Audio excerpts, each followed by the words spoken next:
मित्रों, third I and soul से YouTube channel से मैं प्रोफेसर अरविंद नाथ तिवारी बोल रहा हूं। मित्रों, इस चैनल पर आप सबका हार्दिक अभिनंदन और स्वागत है। आज मैं एक ऐसा विषय लेकर के आया हूं जो आपके लिए अनिवार्य है।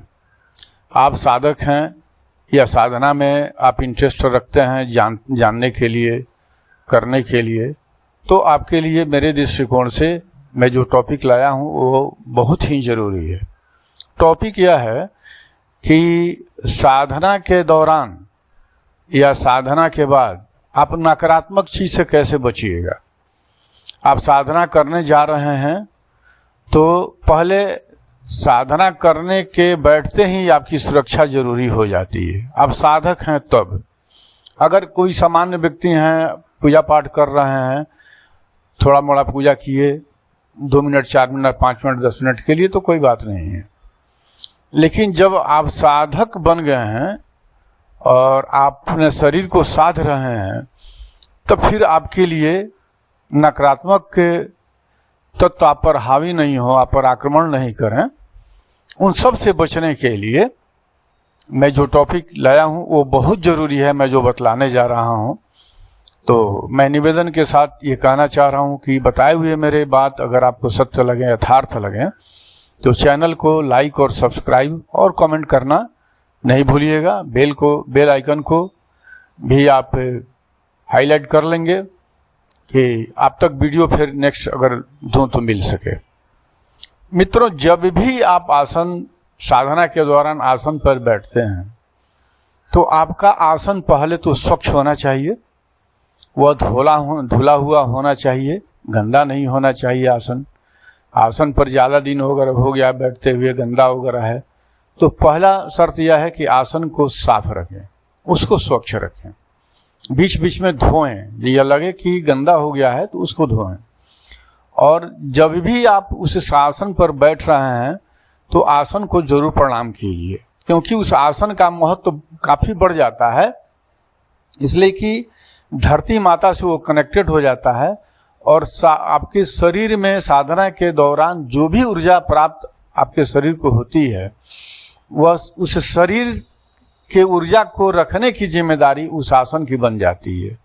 अगर आसन थोड़ा भी अगर दूषित है या कहीं से कटा फटा है या जर्जर अवस्था में है, तो आपकी मंत्र की ऊर्जा शक्ति जो है वो धरती माता ग्रहण कर लेंगे, खींच लेंगी सारे शरीर की आपकी ताकत। तो फिर साधना करना फिर व्यर्थ हो गया आपका। तो इसलिए जब आप साधना करने बैठें तो पहले यह देख लें कि आपका आसन स्वच्छ और साफ सुथरा होना चाहिए और मजबूत होना चाहिए कि आपके शरीर का भार और ऊर्जा का भार का वहन वो कर सके। फिर आगे हम लोग बढ़ते हैं। जैसे आप बैठते हैं तो आप अपनी श्वासों को चेक कर लें कि ईड़ा चल रहा है कि पिंगला चल रहा है। फिर ईड़ा और पिंगला को एक तल पर लाने के लिए आप सुषुम्ना कर लीजिए। मैं पिछले की वीडियो में बताया हूं कि सुषुम्ना कैसे आया जाता है, तो उस पर आप ध्यान देंगे तो आप सीख सकते हैं। और संगम स्थिति में, श्वास को संगम स्थिति में लाइएगा तो आपका ध्यान लगना शुरू हो जाएगा। या जब करना शुरू करने जा रहे हैं तो जप लगना भी शुरू। लेकिन जैसे ही आप स्टार्ट करने जा रहे हैं तो पहले आप मंत्र का संकल्प ले लीजिए, फूल अक्षत पानी ले लीजिए, आप संकल्प ले लीजिए। आपको कुछ भी अगर ढंग नहीं है, लूर ढंग नहीं है, तो आप ये जरूर पानी और फूल अक्षत लेकर के आप संकल्प लेंगे, हे मंत्र देवता, मैं इतना माला का जाप करने जा रहा हूँ, इसका फल मुझे अध्यात्म के लिए प्राप्त हो, या जो आपका संकल्प है प्राप्त हो। इतना आप कह के कर सकते हैं। और उसके बाद से आप अपना मंत्र शुरू करने के पहले आप गुरु मंत्र की प्रार्थना, गुरु मंत्र कर लीजिए। एक माला गणेश जी का कर लीजिए, गुरु माला और गणेश जी का माला कर लीजिए। उसके बाद से आसन को आप जरूर बांधिए। आप प्रारंभ भी बांध सकते हैं, आसन में बैठने के बाद भी बांध सकते हैं और गुरुमाला करने के बाद भी बांध सकते हैं।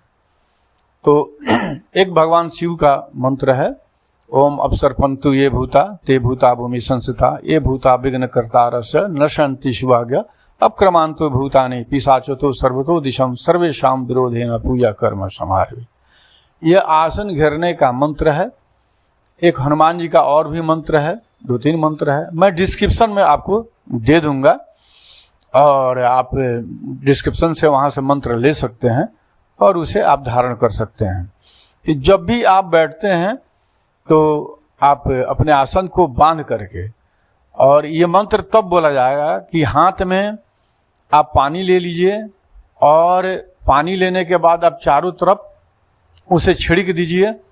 मंत्र संकल्प करते पानी को छिड़कते जाइए, या अक्षत हाथ पर रखे रहिए, बायां हाथ में अक्षत ले लीजिए और दाहिने उंगलियों से उसे उठा करके चारों तरफ की दिशाओं में सभी कोणों पर वो प्रारंभ आप ईशान से शुरू कीजिए, वायव्य जाइए, नैऋत्य जाइए और फिर जो है आप इधर दक्षिण दिशा में जाइए, फिर ईशान पर आ जाइए और ऐसे करते हुए आप पूरे आसन को, पूजा का जो भी आपका परिधि है उस सबको छिड़ी करके आप बांध सकते हैं। आपकी सुरक्षा बंध जाएगी। और सुरक्षा करने के बाद आप अपना जाप कीजिए। तो इस दौरान जो आप जाप कीजिए, संकल्प जो लिए हैं आप जो जाप करेंगे, तो उसमें विघ्न बाधा आते हैं, नकारात्मक शक्तियाँ आती हैं। वो आपसे कांटेक्ट करने के लिए, कोई जरूरी नहीं कि हमला करने के लिए ही आएंगे, लेकिन नकारात्मक तो नकारात्मक है, वो सकारात्मक हो नहीं सकती हैं। इसलिए उनसे बचने के लिए भाई तुम आओ लेकिन हमारे परिधि से अलग रहो, हमको तुम डिस्टर्ब ना करो।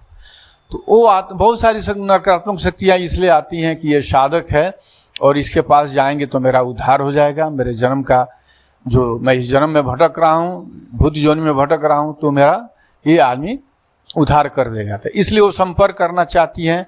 वो सकारात्मक पक्ष से और नकारात्मक पक्ष दोनों भाव लेकर के आती हैं। तो उनकी कोई गारंटी नहीं है, इसलिए वो बाहर आए, वो अपनी बात आप तक वो बात कह सकते हैं। आपको दिखाई भी पड़ जाएगा जब वो आते हैं। तो या मान लीजिए नहीं दिखाई पड़ रहा है, जब उस स्थिति में आप आ जाइएगा, देखने वाली स्थिति में आ जाइएगा, 4था-5वां में जैसे पहुंचिएगा दिखाई पड़ जाएगा, 4था-5वां स्टेज में, तो आप उनकी बात सुन सकते हैं, कर सकते हैं। आपकी इच्छा है आप उनको उद्धार करें या नहीं करें। आपके पितृ देवता हैं, आपके संबंध से कोई पितृ वगैरह हैं, कोई प्रेत है, वो आता है अपनी बाप बेटी बता रहा है, कर रहा है, तो आप उसको मदद कर भी सकते हैं और नहीं भी कर सकते हैं। तो एक यह है तरीका आपको नकारात्मक शक्तियों से बचने के लिए पूजा के दौरान जब आप बैठ रहे हैं। तो दूसरा ये है कि जब आप घर से निकल रहे हैं और आप साधक हो चुके हैं, आपकी थर्ड आई खुल चुकी है, या दिव्य दृष्टि में आप जा सकते हैं, ध्यान दृष्टि में जा सकते हैं, थर्ड आई उसके बाद खुल ही जाएगी, तो जा सकते हैं। तो ऐसी स्थितियों में जब आप घर से बाहर निकलें तो अपने शरीर का बंधन करके जरूर निकलें। एक हनुमान जी का मंत्र है, खड़े में खड़ा हनुमान बाबा मेरे धोरे खड़ा, राजस्थानी मंत्र है, सावर मंत्र है। इससे शरीर की सुरक्षा आप कर सकते हैं। मंत्र को 3 बार 4 बार पक करके फूंक मार दीजिए पूरे शरीर में और 3 बार ताली पीट करके आप निकलिए। या आप यात्रा करने भी निकल रहे हैं, जा रहे हैं, आप मोटरसाइकिल पर निकले, कार पर बैठे, तो निश्चित है कोई घटना भी अगर होगी तो कोई बुरा घटना नहीं होगी, बहुत प्रहार वाली घटना नहीं होगी, आपकी रक्षा हो जाएगी, आपका जान शरीर बच जाएगा, इसमें कहीं दो मत नहीं है। तो आप निकल रहे हैं, या मान लीजिए आप मंत्र करना भूल गए, मंत्र आप नहीं कर पाए, जल्दीबाजी में दिमाग से उतर गया, तो अपने गले में कोई ना कोई एक माला जरूर रखिए। घर से जब भी निकलिए तो रुद्राक्ष का माला या तुलसी, वो माला ऐसा होना चाहिए जो आप जप करते हैं, जप करने वाला माला आप पहन के जा सकते हैं। और फिर बाहर से जब जैसे ही निकाल के आवें तो उस माला को निकाल करके आप अपन पूजा स्थल में रख दें। या एक ऐसा, अगर आप वैष्णव भक्त हैं, शैव भक्त हैं, तो तुलसी जी का या रुद्राक्ष माला गले में पहनिए और उसको बराबर पहने रहिए, उसको निकालिए मत। जब बाथरूम जाना हो तो भले निकालिए, है ना, और फिर आप धारण कर लीजिए, तो उसको निकालने का बार बार झंझट नहीं होता ऊपर। लेकिन जिस माला से जाप की जाती है तो उसकी स्वच्छता और पवित्रता पर व्यक्ति को, साधक को ध्यान देनी पड़ती है। तो आप अगर वैसा माला को धारण कर रहे हैं तो घर से जब भी बाहर निकलें आप पहन करके जाएं। वैसे आप दोनों भी कर सकते हैं, माला भी पहन सकते हैं और शरीर को बंधन भी लगा सकते हैं। और आप ये जो है, लेकिन एक बात है, मैं जितना भी मंत्र बताया हूँ उन मंत्रों का 10 आपको 10 माला एक कम से कम 11 माला 10 माला करके एक माला जरूर आप जाप कर लीजिएगा किसी पवित्र दिन में, पूर्णिमा का दिन हो, अमावस्या का दिन हो, या कोई पर्व त्योहार का दिन हो, या अमृत सिद्धि योग हो, सर्व सिद्धि योग में उस जाप करके और उस मंत्र का आप सिद्धि कर लें, तब आसन बांधें। इस बात का भी ख्याल रखें आप। तो मित्रों, आज के साथ ही इस टॉपिक को मैं समाप्त करता हूँ। मेरे द्वारा बताए गए बात आपको सत्य लगा हो, अच्छा लगा हो, तो चैनल को सब्सक्राइब और लाइक करना, कमेंट करना नहीं भूलिएगा, बताइएगा, हम भी आपका मंतव्य जानें। और इसी के साथ आपको ढेर सारा धन्यवाद, आशीर्वाद, और आपसे भी आशीर्वाद प्राप्त करता हूँ। जय हिंद, जय किसान, जय जवान।